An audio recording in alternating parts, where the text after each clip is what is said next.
Good evening to everyone here. I have to say I'm extremely honored to be here as a professional, as a gay man, and also, most importantly, as an IBMer. Alan Turing is arguably the world's greatest gay scientist to date, and his work, without a doubt, has shaped and influenced the destiny of IBM. So to be here on the stage this evening, sharing it with Sir Dermot, and celebrating his life, Alan's life, is truly remarkable. Thank you. So I'm here today to share my experiences with you and IBM's work in making an inclusive tech environment, something I feel deeply and passionately about. But before I go there, I'd like to share with you a little bit about my personal journey to be here with you this evening. As you can probably tell, I'm from North America. I grew up in a suburb of Philadelphia in the 1970s and 80s. And for those of you who also grew up in that generation with the specter of AIDS, it was a very difficult time to be a gay man. So I chose the traditional path. I buried my true self. I got married to a woman, settled down, and had a son. Beautiful son, one of my life's most wonderful achievements. But then life happened as it so often does. And after separating from my ex-wife, and with the strong support of my partner, my lovely partner Tim, who's here in the audience this evening, I finally had the strength to come out.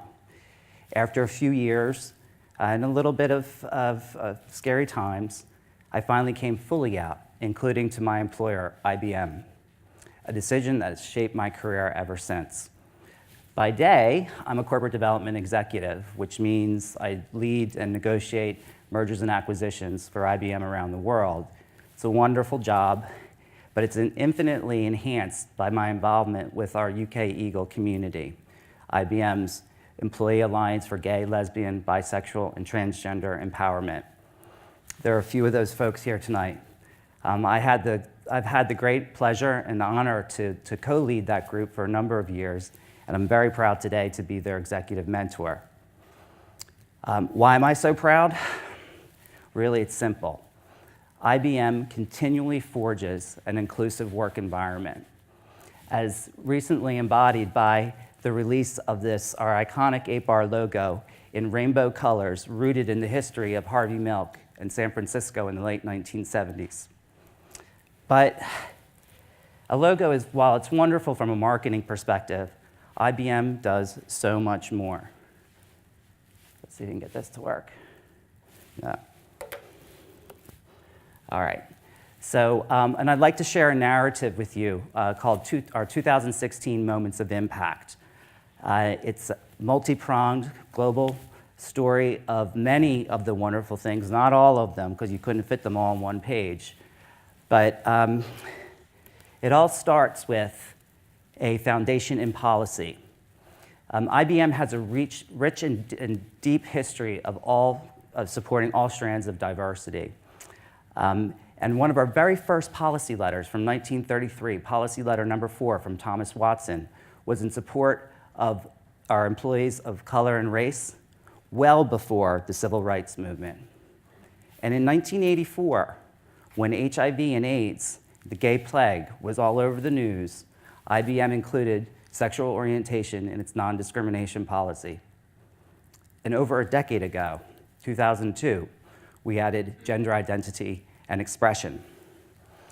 But a policy is only so much. In fact, it's probably nothing if there's no action, which is why when necessary, when public legislation is coming out that we do not agree with, we take a stand. And in 2016, we influenced and lobbied against legislation across the US, and even most recently came out against the stance of the US administration for their position on transgender bathrooms in North Carolina.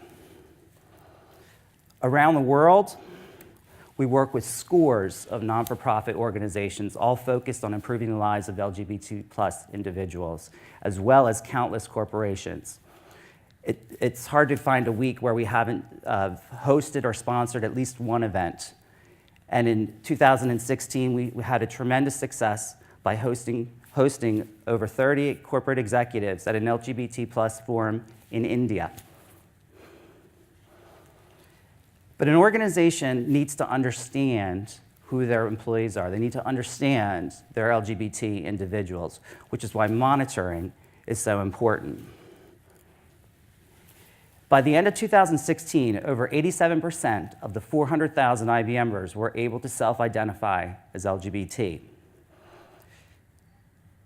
A number that is only limited by the fact that local laws and regulations prohibit that collection of data, something we constantly monitor and increase where we can.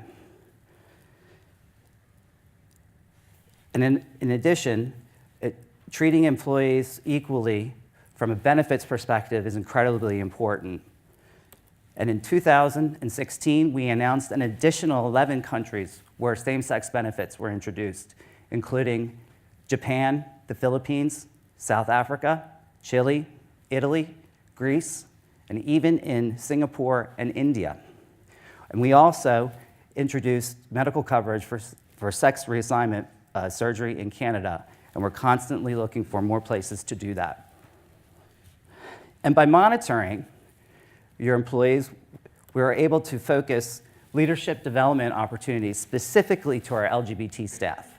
In 2016, we had LGBT IBM workshops in Amsterdam in connection with Workplace Pride, and in Orlando in connection with Out and Equal. And we also formally track and monitor and promote the career success of our top LGBT talent. On a day-to-day basis, employee engagement is exceptionally important and receives significant senior executive sponsorship and support. We have over 40 business resource groups, employee network groups, if you may, around the world. And in 2016, we were incredibly proud to announce the first one in Russia.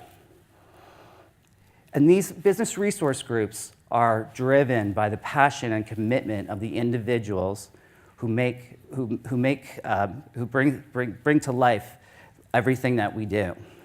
So in 2016, we introduced our Out Role Models program. And with this program is specifically designed to promote visibility and recognition of our Out Role Models, non-executives around the world. And without role models in over 27 countries, I'm very chuffed to say that we have more here in the UK than anywhere else outside of North America. So you may be saying, oh, this is all great stuff.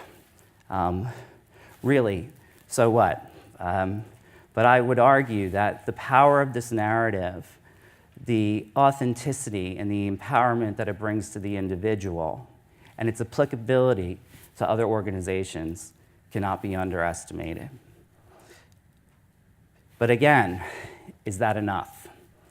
And I would say no. For every LGBT individual, their safety and security and the freedom to love who they love is critically important, as espoused by Maslow's hierarchy of needs. For if we do not have safety and security, we cannot have authenticity. And without authenticity, we cannot harness our true, full potential. And at IBM, the safety and security of our employees is paramount, as evidenced by the messages received by our senior executives, both externally and internally, as well as the acceleration of anti-bullying and teaching respect in schools by the Girl Scouts, working with the Girl Scouts and GLSEN following the Orlando shootings in June last year. Here in the UK in 2016, the Home Office reported over 8,000 crimes against members of the LGBT community, nearly double just 4 years before, actually the first year that the Home Office started keeping those statistics. But many of those crimes go unreported, as I know from personal experience with Tim and my family.